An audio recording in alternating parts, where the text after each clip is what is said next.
قصة إنسانية مؤثرة. هاد الطفل اللي سميتو عبد الرحيم وحيدة من إقليم الحوت فقد عائلته كاملة، يعني في زلزال 2023. الأب، الأم، خوتو وجداتو، وبقى غير هو.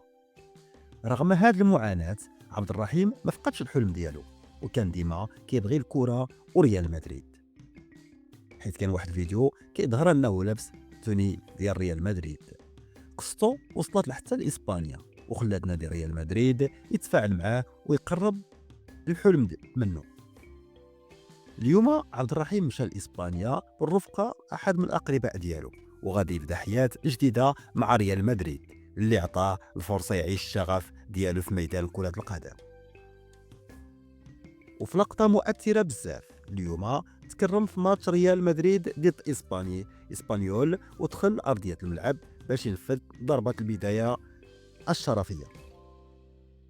قصة كتبين لنا أن حتى وسط الألم والمعاناة الأمل كيبقى ديما حاضر، والحلم ممكن يتحقق في أي وقت. شكرا لكم على المشاهدة، ولا تنسوا الاشتراك في القناة.